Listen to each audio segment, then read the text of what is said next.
అందరికీ నమస్తేనుల్లా welcome to MR media Telangana. This is Rekha. Hitler పాలన నాకు స్ఫూర్తి. హిట్లర్ను స్ఫూర్తిగా తీసుకొని నేను హైడ్రా తీసుకొచ్చిన.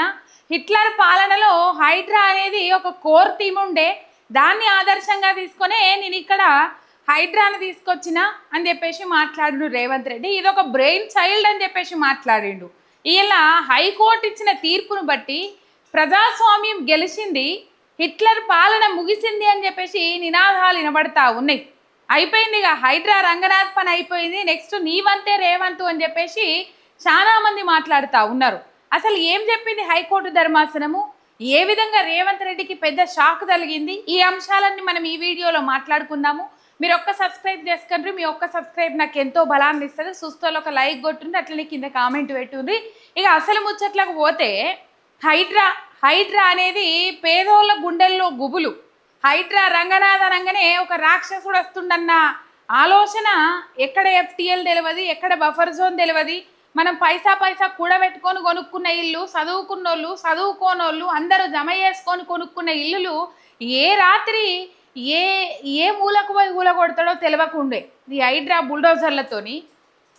ఏ వీకెండ్స్ కూల్చివేతలు చేపడతారో తెలియకుండే, ఏ పండగల పూట కూల్చివేతలు చేపడతారో తెలియకుండే. నిజంగా పాపం పండింది అని అంటారు చూడు. ఇక మరి హైడ్రా రంగనాథ్ను ఇప్పుడు తీసేసినంత మాత్రాన రేవంత్ రెడ్డి ఇంకొక దానికి నియమించడు అనేది ఏమీ లేదు. ఎందుకంటే రేవంత్ రెడ్డికి హైడ్రా రంగనాథ్కు అంత బాండింగ్ ఉన్నది. ఆ బాండింగ్ ఉన్నది కాబట్టి ఆ పేదల ఇండ్లు కూలగొట్టి, పేదల ఇండ్లు కూల్చివేసి, పెద్దోళ్ళ నుంచి పైసలు వసూలు చేసిండ్రు. ఇది ఒక వ్యాపారం లెక్క మలుసుకున్నారు Revanth Reddy and Hydra and co team అని చెప్పేసి చాలా మంది మాట్లాడుకుంటా ఉన్నారు. ఇప్పటికీ ఎన్నిసార్లు హైకోర్టు ధర్మాసనం మొట్టికాయలు వేసినప్పటికి కూడా బతుకమ్మకుంట చెరువు విషయంలో కావచ్చు, అమీన్పూర్ కూల్చివేతల విషయంలో కావచ్చు, మొన్నటికి మొన్న మల్కాజ్గిరి లోతుగుంట ఆర్మీ భూములకు సంబంధించి 40 ఎకరాల సర్వే నెంబర్ 1, 2 సర్వేలలో ఉన్న ఆ లోతుకుంటలో ఆ 40 ఎకరాల భూముల గురించి కానీ ఇట్లా చెప్పుకుంటూ పోతే ఎన్నో విధాలుగా హైకోర్టు స్టేలు ఉన్నప్పటికి కూడా పేదోనికి ఒక న్యాయము, పెద్దోనికి ఒక న్యాయము అవలంబించుకుంటూ పోయింది హైడ్రా రంగనాథ్. మరి దీనికి ఎవరు ఆధిపత్యం, దీని మీద ఆధిపత్యం చెలాయిస్తున్నది ఎవరు అంటే end of the day Revanth Reddy ఎట్లా చెప్తే హైడ్రా రంగనాథ్ గట్లనే నడుచుకున్నాడు. దీన్ని ఒక బ్లాక్ మెయిలింగ్ అస్త్రంగా వాడుకున్నాడు రేవంత్ రెడ్డి అనేది ఓపెన్ సీక్రెట్, అందరికీ తెలిసిన విషయమే. నాగార్జున కన్వెన్షన్ ఏదైతే ఉన్నదో దాన్ని కూల్చివేతతో మొదలైంది. తర్వాత హిమాయత్ సాగర్ జంట జలాశయాలు ఏవైతే ఉన్నాయో ఆ జంట జలాశయాలలో కాంగ్రెస్కు సంబంధించిన నాయకుల ఫామ్ హౌజులు ఉన్నాయి, వాటి జోలికి పోలేదు, వాటి తెరువుకు పోలేదు.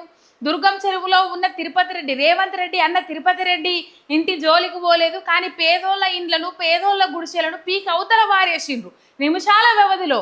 పండగ అనలే, పబ్బం అనలే. లాస్ట్ టైం ఉగాదికి అయితే చాలా ఇబ్బంది పడ్డారు. మొన్న ఉగాది కాకుండా అంతకు ముందుగాల ఉగాది పండగ చేసుకుందాం, పండగ వాతావరణం అని చెప్పేసి వాళ్ళు అనుకునే లోపే హైడ్రా బుల్డోజర్స్ వాటి మీద వాలిపోయినాయి. చిన్నపిల్లలు కన్నీరు మున్నీరు అయ్యిండ్రు, పెద్దోళ్ళు కన్నీళ్లు పెట్టుకున్నారు, గవర్నమెంట్ జాబర్స్ కన్నీళ్లు పెట్టుకున్నారు, కాళ్ళయ్యేళ్ళ పడ్డారు, ఎత్తేడు దోషిల మన్ను పోసిరు, శాపనార్థాలు పెట్టిరు. అయినా ఆగలే, ఈ బుల్డోజర్ ఆగలే. మూలకు పడ్డ బుల్డోజర్లు ఏవైతే ఉన్నాయో వాటికి పని కల్పించుకుంటూ పోయిండు రేవంత్ రెడ్డి. పాండమిక్ సిచ్యువేషన్లో రాలే ఈ హైడ్రా బృందాలు. ఒక్క జాగల కూల్చివేతలు చేపట్టాలనంటే 200-300 మందిని ఎంటేసుకొని మరి దిగింది హైడ్రా జిహెచ్ఎంసీ వానలు పడితే హైడ్రా కప్పచెప్పిర్రు. కానీ ఎక్కడ వరదలు వచ్చినా హైడ్రా పోలీసులు ఎక్కడ వాలిపోతలేరు, ఈ పరిస్థితి ఉన్నది. సరే, ఇదంతా పక్కకు పెడితే మొన్నటికి మొన్న హైకోర్టు ధర్మాసనం మొట్టికాయలు కాదు, తీవ్రమైన ఆగ్రహం వ్యక్తం చేసింది. ఎందుకు ఆగ్రహం వ్యక్తం చేసింది అని అంటే 63 కోర్టు ధిక్కరణలు ఉన్నాయి హైడ్రా రంగనాథ్ మీద. ఒక ఆఫీసర్ అయి ఉండి, ప్రజాస్వామ్యయుతంగా పోయే ఆఫీసర్ అయి ఉండి, ప్రజాస్వామ్యానికి విలువయాల్సిన ఆఫీసర్ అయి ఉండి, న్యాయస్థానాలకు విలువయాల్సిన ఆఫీసర్ అయి ఉండి, చట్టం తన పని తాను చేసుకోపోతుంది అని చెప్పేసి తాను పాటించుకుంటా ఇతరులకు చెప్పాల్సిన ఆఫీసర్ అయి ఉండి కోర్టు ధిక్కరించిండు. 63 సార్లు కోర్టు ధిక్కరించిండు. ఈ 63 సార్ల కోర్టు ధిక్కరణ కేసుల విషయంలో హైడ్రా రంగనాథ్ను తొలగించండి, హైడ్రా కమిషనర్గా నియమించింది రేవంత్ రెడ్డి సర్కారు. హైడ్రాను బయట పెట్టి హైడ్రా రంగనాథ్ను నియమించింది. హైడ్రాను తీసుకొచ్చి ఒక ఏమంటారు బ్రెయిన్ చైల్డ్ అని చెప్పుకుంటాడు కదా రేవంత్ రెడ్డి. ఇది ఒక మానస పుత్రిక, లేకపోతే నా మెదడులో పుట్టిన ఆలోచన లేకపోతే సృజనాత్మకత ఇట్లా చెప్పుకుంటాడు కదా బ్రెయిన్ చైల్డ్ అని చెప్పేసి. ఆ బ్రెయిన్ చైల్డ్ నుంచి హైడ్రా రంగనాథ్ ఎవరైతే ఉన్నారో ఆయనను తీసేయండి, ఆయనను తొలగించండి. మొన్న కూడా చాలా తీవ్రమైన వ్యాఖ్యలు చేసింది హైడ్రా రంగనాథ్ మీద హైకోర్టు ధర్మాసనం. ఏ విధమైన వ్యాఖ్యలు చేసిందో అంటే, ఒక అలవాటు పడిన నేరస్తుల్లాగా హైడ్రా రంగనాథ్ మారిపోయిండు. అంటే ఒక తీవ్రమైన నేరస్తుల్లాగా ఆయన మారిపోయిండు. ఆయన కన్ను మిన్ను కానొస్తలేదు, ఆయన కోర్టును ధిక్కరిస్తూ ఉన్నాడు, ఆయన పరిధేందో ఆయనకు తెలుస్తలేదు అని చెప్పేసి అంతకు ముందుగాల కూడా మీరు కోర్టును ధిక్కరిస్తూ ఉన్నారు, మిమ్మల్ని మేము కావాలనుకుంటే అనుకుంటే పొద్దుగాల 10కి కోర్టుకు రప్పించి సాయంత్రం 4 గంటల దాకా కోర్టులో ఒక మూలకు నిల్చోబెట్టగలుగుతాం అని చెప్పేసి కూడా హెచ్చరికలు జారీ చేసింది. అయినానో చెవిటోను ముంగట శంఖ మూదినట్టు నన్నెవర్రా ఆపేదన్నట్టు చెలరేగిపోయిండు హైడ్రా రంగనాథ్. ఇలా హైడ్రా రంగనాథ్ను తీసేయమని ఆదేశాలు జారీ చేసింది హైకోర్టు ధర్మాసనం. మొన్నటికి మనం చూసినాము, ఇలా సారీ చెప్పిండు హైకోర్టుకు అనే వార్తలు కూడా వచ్చినాయి. కానీ దాని తర్వాత హైకోర్టు ఒక సంచలనమైన ప్రకటనను విడుదల చేసింది, సంచలనమైన ఆదేశాలు జారీ చేసింది సిఎస్కు, రాష్ట్ర సిఎస్కు ఒక సంచలనమైన ఆదేశాలు జారీ చేసింది. ఏంది ఆదేశం అంటే, హైడ్రా రంగనాథ్ను తొలగించండి, పీక్ అవతల వారేయండి. ఇగో ఇంతకు మించి ఏమీ లే. మొన్ననేమో ఒక ముచ్చట అన్నది హైడ్రాను ఉద్దేశించి, హైడ్రా రంగనాథ్ ఉద్దేశించి, ఇంతకు ముందే చెప్పిన హైడ్రా రంగనాథ్ను ఉద్దేశించి ఈయన ఒక అలవాటు పడిన నేరస్తునిలాగా తయారైండు అని చెప్పేసి మాట్లాడింది. ఇంకొక అంశం కూడా ఇలా చెప్పింది. ఇంకొక అంశం ఏందయ్యా అని అంటే, ఇంకొక ముచ్చట ఏందయ్యా అంటే ఇలా చెప్పింది, గ్రీకు పురాణాల్లో 9 తలల విషసర్పం ఏదైతే ఉన్నదో ఆ విషసర్పం లెక్క ఈ హైడ్రా రంగనాథ్ తీరున్నది అని చెప్పేసి మాట్లాడిండు. నిజంగా గ్రీకు పురాణాలలో ఈ ఒక విషసర్పం, ఈ విషసర్పానికి 9 తలలు, అంటే అత్యంత భయంకరమైన ఒక రాక్షస పాము అన్నట్టు.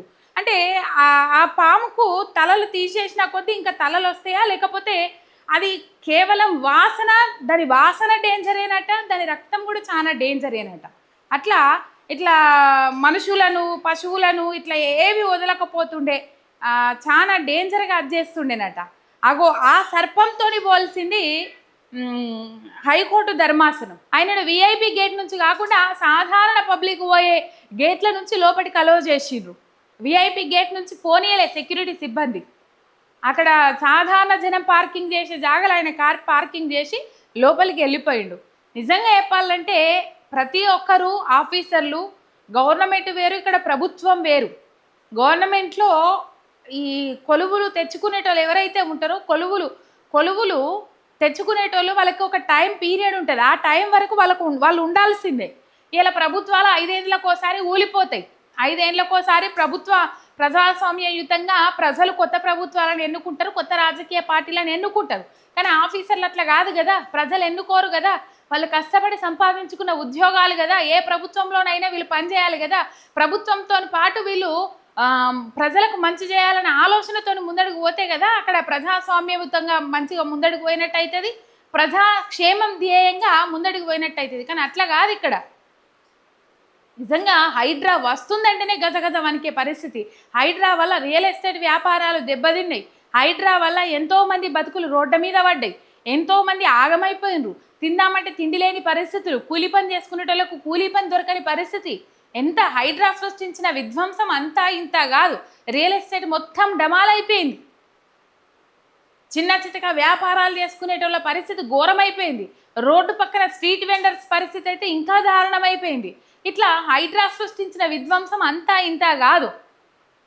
ఆ విధ్వంసానికి ఇలా పాపం బండిందని చెప్పుకోవాలి. ఎవరైనా గుర్తుపెట్టుకోవాల్సింది ఏందయ్యా అంటే, ఆ అధికారులు అనేటోళ్ళు ప్రభుత్వ పెద్దల మాటలు వింటే, రాజకీయ నాయకులు అడుగులకు మడుగులు వస్తే ఎవరికైనా ఈ గతే పడుతుంది, ఎవరికైనా ఈ పరిస్థితే వస్తుంది అని చెప్పి చాలా మంది మాట్లాడుకుంటా ఉన్నారు.